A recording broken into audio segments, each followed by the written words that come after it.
E eu vou agora conversar mais uma vez e com enorme alegria com Everardo Maciel. Ele é consultor tributário, professor, ex-secretário da Receita Federal durante o governo Fernando Henrique Cardoso e tantos outros cargos que eu não vou perder o pouco tempo que a gente tem aqui. Everardo, você sabe da minha admiração por você, pelo seu trabalho, pela sua seriedade. Seriedade. Everardo, um prazer enorme. Tudo bem com você? Tudo bem, um bom dia para você, para seus ouvintes. É um prazer sempre estar com você, Mário. Everardo, eu queria falar sobre essa recente reforma do imposto de renda, mas antes da gente entrar nisso, tem uma coisa que eu fico assim sem entender. Se fala sempre, e há vários governos, da necessidade de uma reforma tributária, mas ela não acontece jamais. Se acontece, é meia boca, aquela coisinha assim para dar um alívio aqui, uma besteirinha ali. Qual a razão disso, no seu entendimento, Everardo? Bom, é porque não há reforma tributária. Há reformas tributárias. Uma reforma de qualquer coisa, inclusive de tributos, não é necessariamente boa, nem completa, nem definitiva. Então, é preciso, sempre quando nós vamos tratar dessa questão, reforma tributária, saber que reforma tributária nós estamos lidando. Não é, portanto, uma fórmula mágica, uma salvação da pátria. Isso não existe. Quer dizer, problemas tributários existem o tempo inteiro. Eu vou só citar uma palavra aqui. O mundo está passando por uma mudança enorme, inclusive no campo tributário. O que está acontecendo, posso dizer que eu jamais vi algo igual.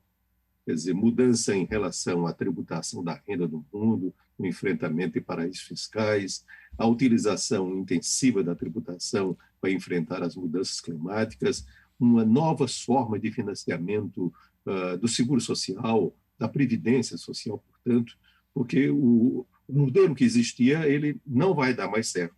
Tem uma mudança brutal na pirâmide demográfica e a revolução tecnológica, portanto, também alterando substancialmente tudo isso.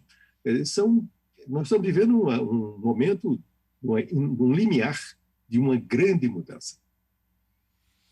É verdade, eu me lembro, porque sou antigo, rapaz, e velho mesmo, que no primeiro governo do regime militar, o presidente Castelo Branco fez uma reforma tributária que beneficiaria começou a beneficiar bastante estados e municípios com uma melhor distribuição dos recursos arrecadados pela União. Logo em seguida, mudando o governo, Delfim Neto, ministro da Fazenda, corta completamente. Eu me lembro que eu trabalhava como chefe de gabinete da Secretaria da Fazenda da Prefeitura de Salvador. Quando chegou, uma alegria, agora vamos ter recursos e tal e tal. A alegria durou pouco. O próprio presidente Bolsonaro, na campanha, ele dizia menos Brasília e mais Brasil. Mas, bom, essa reforma aí do imposto de renda agora, qual a sua opinião sobre isso, Everardo? É a pior possível, Mário. É um projeto completamente mal estruturado. A primeira versão conseguiu fazer algo que eu nunca vi no Brasil. Conseguiu que a unanimidade dos os contribuintes, na unanimidade, ficaram contra. É inacreditável. Todos. Não tem, ninguém ficou a favor disso. Aí mudanças que ninguém sabe por que aconteceu, como foi. Agora conseguiu uma outra unanimidade. Todos os estados e municípios estão contra. Quer dizer, por quê? Projeto mal elaborado não trata dos verdadeiros problemas, com muito acordo, muito conchavo e com muita demagogia também. Por exemplo, vou dar um exemplo. Vamos fazer a correção da tabela do imposto de renda. Muito bem, correto? Inflação, isso tem que rever. Mas vamos ver o que acontece. Então, hoje, o limite de isenção do imposto de renda é R$ 1.903. Então, se pretende levar para R$ 2.500. Para que se encontra, né, entre essas duas faixas de renda? 1.913 e 2.500, portanto, subindo esse limite de isenção para 2.500, o ganho máximo que as pessoas terão por mês é de R$ 7,20. Ele não consegue comprar 1 quilo de pão por mês com isso. Quer dizer, portanto, é uma fantasia. É literalmente uma fantasia. Aí se faz uma destruição de toda a estrutura tributária brasileira. No final de contas, ainda perde a arrecadação. O governo diz que haveria uma perda de 32 bilhões de reais. Eu acho que está subestimado esse valor. Agora, o que é grave, no começo de sua intervenção, você fez menção a isso, é que, como se sabe, o imposto de renda, quase a metade dele, vão para os estados e municípios. Como vão para os estados e municípios, se a queda na arrecadação do imposto de renda é queda na arrecadação dos estados e municípios, e queda expressiva.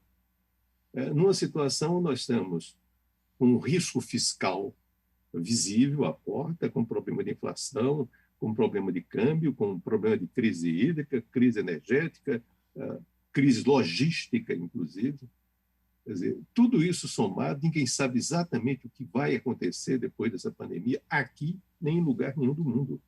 Então, se apresenta um projeto que foi votado. Quando começou a votação, isso eu vi, sequer o projeto era de conhecimento dos deputados. Foi votado sem saber o que era. Por outro lado, felizmente, quando chegou no Senado, houve a prudência de designar um senador, o senador Ângelo Coronel, que está ouvindo todas as pessoas, todos os setores, discutindo, formando uma convicção a partir disso. E devo dizer, porque tenho visto, tenho participado, o senador Ângelo Coronel está honrando a confiança que os baianos deram ao elegerem o Senado Federal. Então, as coisas, portanto, estão agora no plano mais da discussão racional, um debate racional. E a grande pergunta se faz assim, a quem interessa isso? E a resposta é, infelizmente, a ninguém. Então, o que é isso? Nada. É um desastre. Everardo, eu estou conversando com o consultor tributário, professor e ex-secretário da Receita Federal.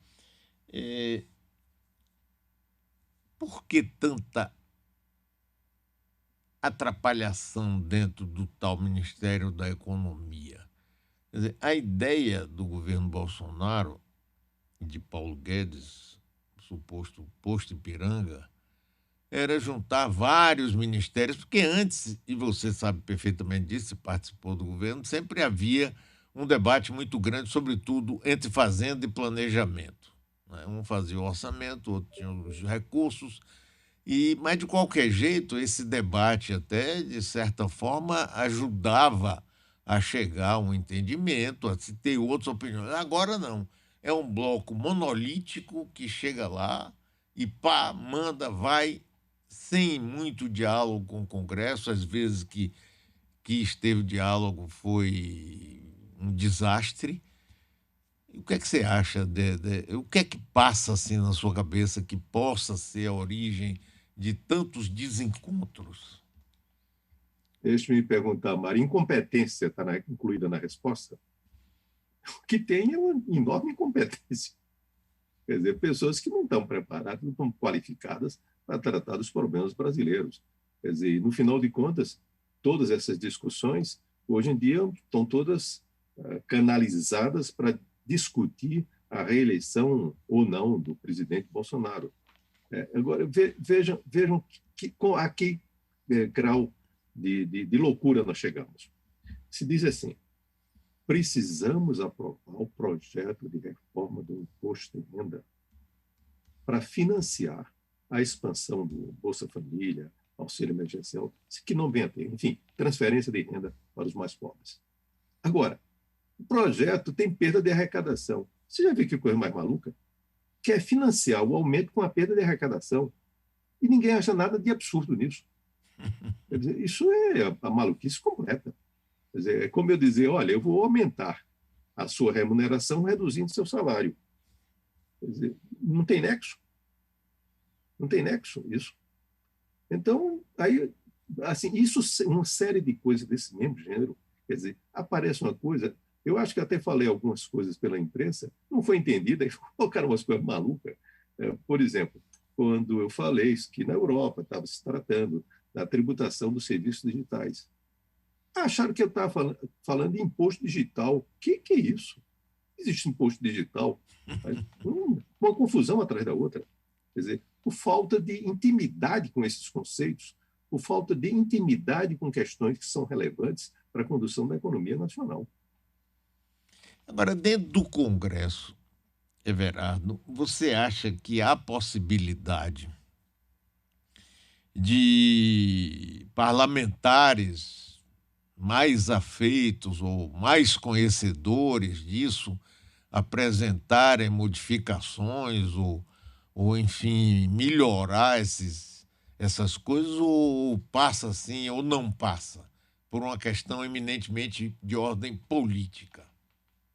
Bom, o que eu tenho visto, e eu não, e todos têm visto, na Câmara dos Deputados tem acontecido o pessoal chama de tratoraço. Quer dizer, se põe uma coisa, ninguém debateu nada, ninguém discutiu nada, ninguém conversou sobre nada, de repente se coloca uma proposta e vota no minuto. No Senado, as coisas parecem que seguem um ritmo um pouco mais sensato, um pouco mais razoável, onde as coisas são decantadas, são debatidas com mais tempo, com mais vagar. Mas o que eu tenho visto é projeto em cima de projeto, de repente se faz essa discussão sobre tributação de combustíveis, se aprova, consegue aprovar na Câmara, uma coisa que é completamente inconstitucional, sem nenhum sentido, mas ninguém discutiu, ninguém debateu, ninguém sabe o que é. O projeto é apresentado no final de tarde, de noite está aprovado. Eu fiquei impressionado e minha próxima pergunta era exatamente isso. Quer dizer, você tem uma política de preço da Petrobras não é? E aumenta, está aí, toda hora aumenta o combustível. O presidente politicamente se sente acuado, zera o que ele diz que são os impostos federais e fica jogando por cima dos governadores. Vocês aumentaram o ICMS nisso tudo. Tal. Aí vem o presidente da Câmara, o deputado Lira, e joga lá uma mudança. E o pior é que passou no Congresso, na Câmara. Espero que no Senado tenha outra visão, mas é uma coisa um pouco assim, como se a gente estivesse vivendo num mundo de doido, de irresponsável. Eu não sei, não, Verano. Sinceramente. É exatamente o que eu digo. Evidentemente que o preço da gasolina, o preço do diesel, ele tem uma série de fatores que concorrem para isso. Concorre para isso o câmbio, né? A política de preço da Petrobras, o preço do petróleo e, evidentemente, a tributação. Mas a tributação não pode ser ela isoladamente a responsável por isso, claro que não. Poderia ter uma forma de tributação mais inteligente? Sim, era possível. Era até o que constava anteriormente, mas destruíram tudo. Destruíram tudo. Quer dizer, quando tinha a contribuição de intervenção do domínio econômico, quando se podia fazer um colchão para até subsidiar eventualmente, e, por outro lado, também estabelecendo o seguinte, ele permitia que, quando o preço do petróleo subisse, o imposto caía, e exatamente no sentido inverso, quando o preço do petróleo caísse. Portanto, mantendo uma situação mais ou menos de equilíbrio sobre isso. Mas destruíram tudo isso. Então, uma emenda constitucional, no final do ano de 2003, acabou com todo o modelo, e, hoje em dia, não se pode dizer que governadores aumentaram a alíquota, não. Agora, o modelo de tributação sobre o preço, que nós chamamos de ad valorem, ele empurra o preço, no final de contas, para o consumidor. Mas não pode ser tido como responsável único, muito menos responsável principal por isso. Everardo Maciel, muitíssimo obrigado. Olha, rapaz, é um prazer enorme lhe ver. Vejo que você está bem, muito bem, rapaz. Fisionomia ótima. Que bom, rapaz. Que bom, viu? Que bom e sempre muito bom conversar com você. Espero que você dê a gente aqui outras oportunidades de ouvir aí a sua experiência e os seus conhecimentos. Muito obrigado, meu amigo. Muito obrigado a você, muito obrigado a seus ouvintes. É sempre um prazer imenso, você sabe da admiração que eu tenho por você, pela sua inteligência, pela sua habilidade, por tudo mais. E agora com esse sucesso aí, que é impressionante na Bahia.